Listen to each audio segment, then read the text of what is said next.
What's up, Jordan? That's worth, man. How you doing today? I'm good, brother. What's going on? So, got kind of a complicated issue, but I'm going to dive right into it. All right.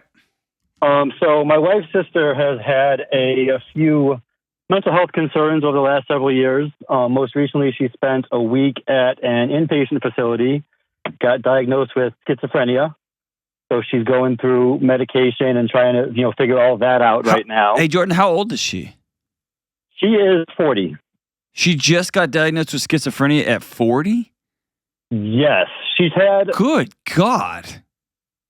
She's had a couple different stints at different facilities. She was up by where we're living, and then she moved down a couple hours away and had a most recent. I don't know if the right term is episode, but kind of like a mental breakdown where she was struggling real bad and not taking care of herself, and so they got her checked in. Yeah, she's schizophrenic. She would have been dealing with this for most of her adult life, especially. Has she had troubles for years?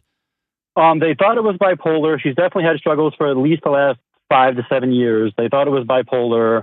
Most recently, I haven't been there. My wife went down with her siblings a couple times, and they say it feels like a much better facility this time, much better, taking better care of her. So I guess they have more confidence in this diagnosis, I want to say.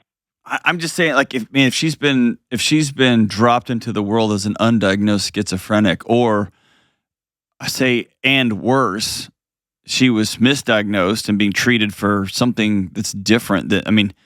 Gosh, what a nightmare to be trapped in that situation.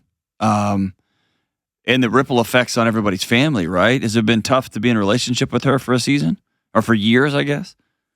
Yeah, it's been real tough for a while. And this is especially tough on my wife. Like, this was her sister she was closest to growing up. They're the closest. She's one of 6, but they grew up very close. They were close in age. They were both sisters. So they shared a bedroom.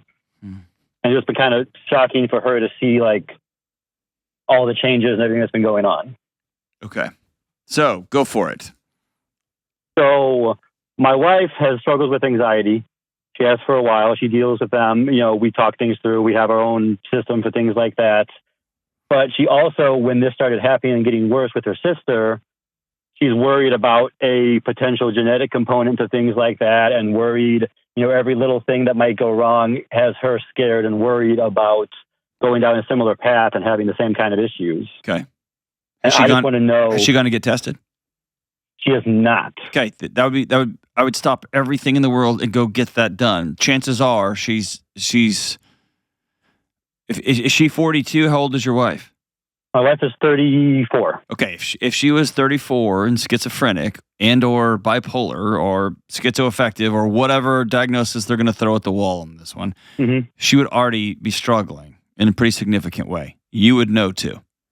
That's what I thought, but I'm also not an expert in the field by any means. I know. So watching somebody you love that you have memories with that incredibly like I'm trying to think of a non-nerd word that you're coupled tightly with, that you are very close to, that you see yourself in.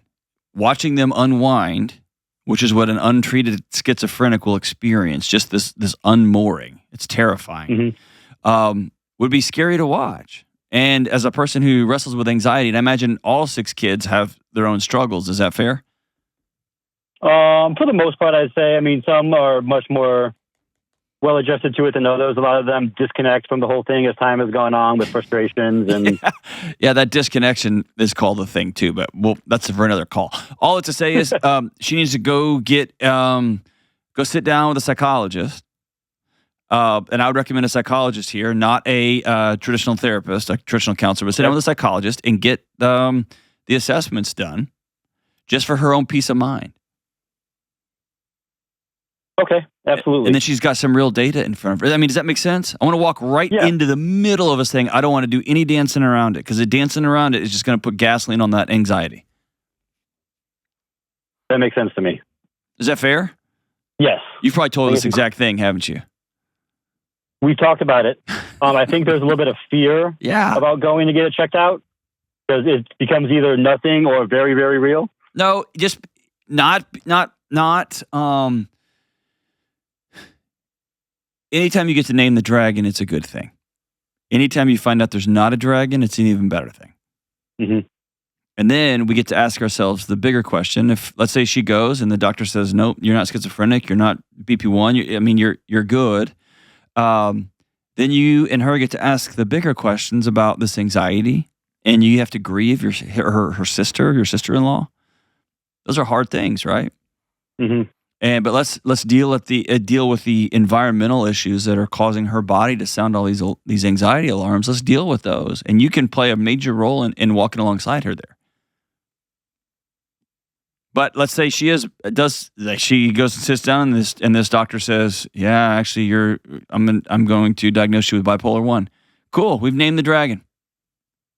Now we have a roadmap towards healing, or towards management, depending on what the issue is. How is this playing out in y'all's life? So it played out, I want to say, almost slightly less intense each time that there's been some kind of episode on her sister's part, because it's almost becomes like it's become a part of reality. And so it's not like the shock factor is not there like it used to be. And, but we've been married for 12 years now. I've seen her anxiety grow, get better leaps and bounds over the last several years. But this, which totally makes sense to me, is obviously a huge trigger to cause that anxiety and fear to come back up.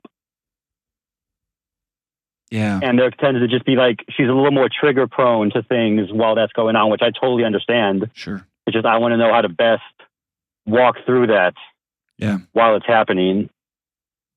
So I think you have to walk right into the middle of it. And for some people, this might look like, and I know I say this all the time, it might look like sitting down and writing a letter to your sister that you may never send, but one that says, I miss you. I'm going to miss you. And our relationship is changed. And we're going to get you the right medication and care, and I'll do the best I can. And do you have kids? Yes, 3. Okay, so their aunt so-and-so is there's going to be a different relationship there. And but it's about taking ownership of what happened. Just getting yourself back in the driver's seat. She needs to get back in the driver's seat of her own life. Because when someone you love gets a diagnosis, whether it's cancer or it's schizophrenia or it's whatever, you can sometimes look backwards and go, oh yeah, I remember, I saw this coming in slow motion, and you can blame yourself. But also there's this sense that the world just happens to us, and I've got no agency left in the world, and a lack of agency spins your body out. And what we want her to do is to regain agency here. This happened to her sister, it didn't happen to her. What's the next move, right? Right. Whew. Can you love her well through this? I do my absolute best. Okay, let me give you a hint, okay? We're going to be we're not going to solve. One of the greatest gifts a husband can give his wife navigating what you're navigating right now is to not say, we need to go X, Y, and Z, but to ask, what do you think is the next right move?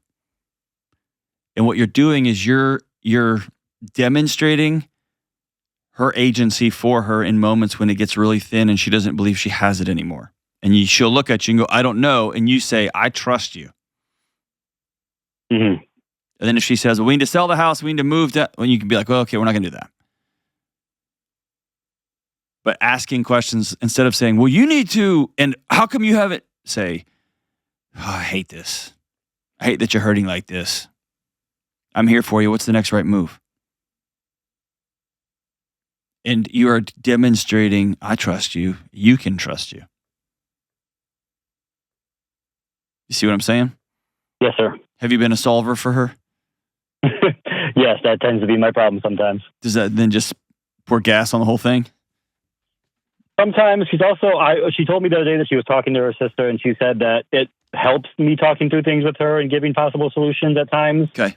But that's for anxiety, not for necessarily this new side of things. Yeah, this is just grief, man. She lost her sister. Yet her sister is still here. Mm-hmm. It's a scary, hard thing. And maybe her sister can get the medication that she needs, and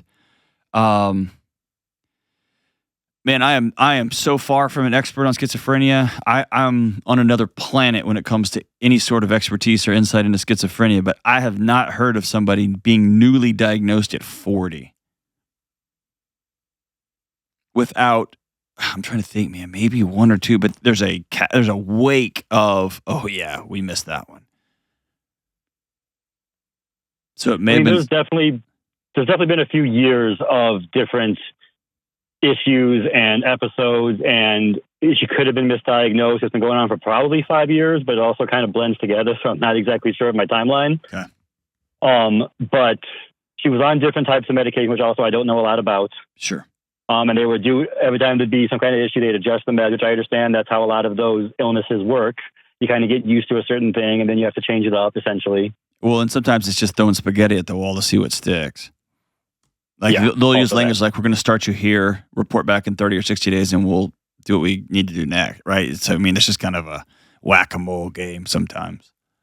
And then there's been times where she goes off her medication because she doesn't like how she feels on it or things like that, which will prompt an issue. Right. That can unspool pretty quick. What my fear is in this situation is you have somebody that's been medicated, rightly or wrongly, for bipolar 1 for a long time, for years, who then gets off the medication and has some sort of psychotic episode that then gets captured in some sort of assessment and then gets relabeled something else when actually it's episodic and it's pharmacological in nature.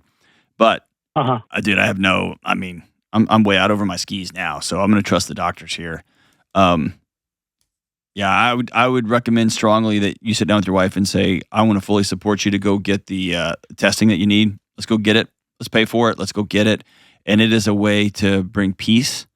And hang on the line. I'm going to send you a copy of my #1 best-selling book, Building a Non-Anxious Life. I want you all to read that together. And I want you all to look at your life with the roadmap that I put in that book and say, okay, where can we begin here?